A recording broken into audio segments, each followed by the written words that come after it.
And the aspiring entrepreneurs? Just making sure I come to the right place. Okay. Fantastic.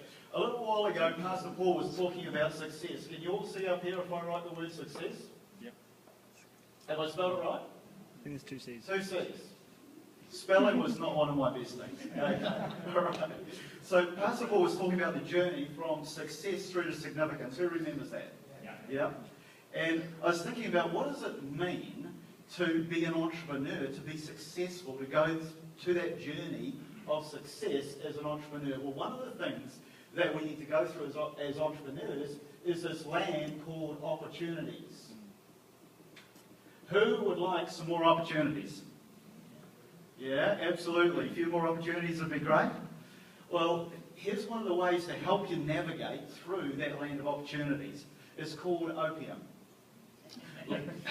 Learning from other people's mistakes. So who would like to know some of my mistakes tonight? You won't give me too hard a time if I mention some of my mistakes? All right, well, coming through that, well, here's one of the mistakes I made early on. When I retired, well, I didn't retire actually, I left teaching and I went into this entrepreneurial journey. And the first business that Trish and I bought was a little weeny thing that cost us $2,000 and it was stock and plant, and I spent a whole lot of time building a website, and guess where it went? Absolutely nowhere. So what did that tell you about my ability to choose and handle opportunities? Yeah? Okay, so question for you. How many of you might be thinking too small? How many of you might have an identity that isn't where maybe God would have it be for what He's got for your life, because I didn't? And I was thinking too small.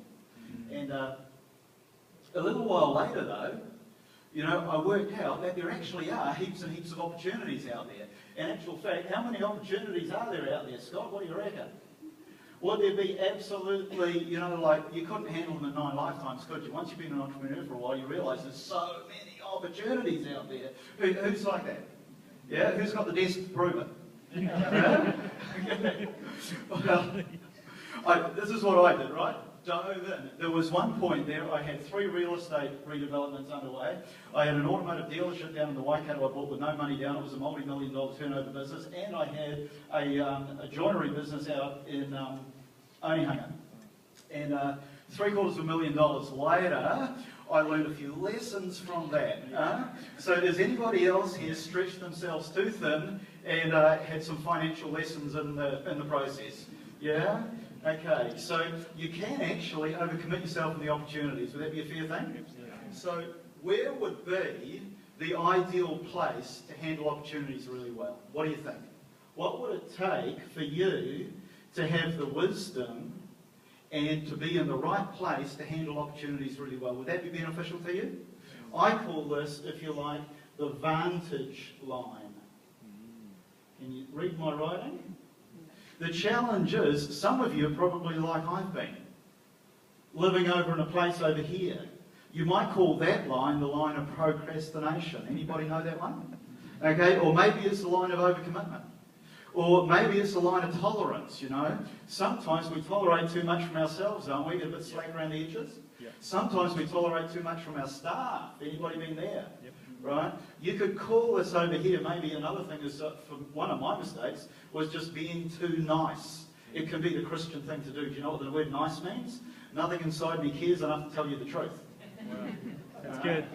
So over here, sometimes, and I've made this mistake as well, is I've reached across and thought, great, I'm going to grab an opportunity from back over here. The challenge with grabbing an opportunity from over here is, what state am I in over here?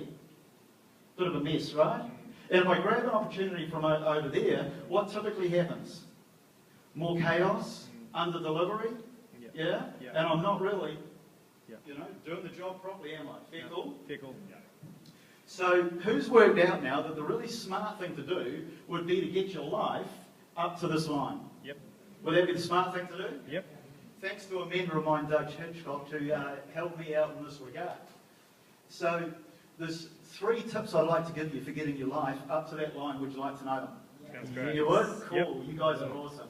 The first one is get your doing up to date. Think about it. If you're polishing your shoes on a Monday morning, you're likely to be kicking in Murphy's Law, aren't you? It's too easy to get nugget on your sleeve. So who can think of immediately of 5 areas where you need to get your life up to date? Maybe it's your diary. Maybe it's a stack of quotes you haven't followed up in a month. Maybe it's your to-do list. Who else has got a stack of things that you actually need to get up to date? Yeah. Because if you got them up to date, what happens to your head? The head space in your head comes clear, doesn't it? Yeah, that's right. And when you've got all these to-dos hanging over you, are you in a great place to evaluate opportunities well? No. You're not, are you? Okay? The second one is being. You see, when I left teaching, I was a $30,000 a year person. And so my being was at that lower level. What was the opportunities that I took? 30,000. Little ones, huh? You see, how comfortable is your being with zeros? How many zeros of opportunities are you looking at now? Who needs to do some work on their being? Yeah. And the third one is another OPM. It's called Other People as Mentors. And, you know, you don't have to do this by yourself. The Bible says that there's wisdom in many counselors. And one of the things I love about business life is the wisdom that comes from different people in this place. And, hey, one thing you might need is a coach to hold you accountable to getting up to the line. Yeah. So would you agree with me? 3 things. 1, is there an abundance of opportunities out there and you were born for a time such as this? Absolutely. Absolutely. Did God create you as an absolutely awesome being? And as an awesome being, you can choose your opportunities wisely. Yep. Yeah? Yep. Because you're the entrepreneurs, aren't you? Yep. And as entrepreneurs, you're the people that form cultures. You're the people that change economies. You're the people that change destinies. Wow. Give yourself a clap. That's good.